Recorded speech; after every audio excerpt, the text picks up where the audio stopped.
what is the biggest matchup advantage for the 49ers in this game?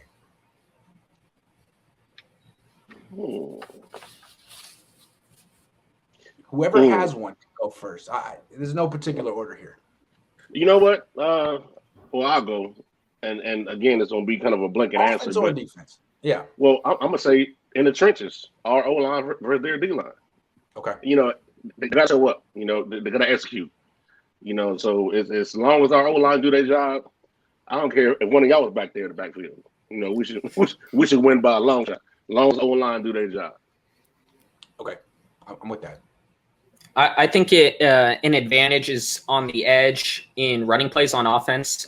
Trey Flowers kind of having to play a new role in this defense off the edge for the Lions. And I think Trent Williams and George Kittle are going to have a good day blocking. And I don't know if Trey Flowers is also fast enough to keep up with Mostert on tosses, Deebo Samuel on those shovel passes. I think that's a guaranteed 8 yards every time if they just do tosses off the side Trey Flowers is on. Ooh, I like that.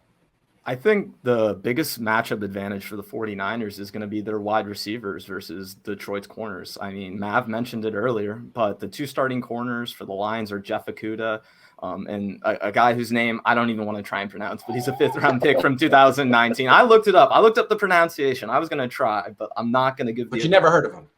But I've never heard him. He's a 5th-round pick from 2019. He had a less than 50 coverage grade with PFF last season when he was starting, and Jeff Okudah got a 30 coverage grade last season when he was starting. So I think, it's one of the biggest weaknesses of the Lions, and their third corner is actually a 3rd-round pick from this year. So it's the most inexperienced group by far for Detroit. There was a reason they were 32nd on defense. They allowed, I believe, 8 100-plus yard receivers. So really tough season for the Lions last season. I don't think it's going to get any better for them at corner. Okay, I'm going to go with all the 49ers defensive ends against Penei Sewell. Not because Penei Sewell's a bust or that he won't be good. It's just like he's switching from left tackle to right tackle, and that's hard. And he didn't play last year. And he could have a rough game. And he's got Eric Armstead and Samson Ebukam and D Ford and Nick Bosa. All of them to prepare for and block at different points. It's going to be rough. I think the Niners definitely got him at the right time. That's a big matchup advantage for the Niners. Attacking my Ducks. Sorry, I liked him. I thought the Niners should take him, but I mean, he didn't look great in preseason, I got to say. Chris, going back to our last topic, says Mostert on offense, Hufunga on defense in terms of. I was going to say Huff. Yeah, for sure. Mostert, for sure. Yeah. There's one more. Oh, there's 2 more. Isn't it funny how genuinely happy and peaceful Jimmy is all the time? Constantly being dumped on by the media and does not care. He might be a genius. Dude, I just feel like he doesn't take football that seriously. And maybe that's a good thing.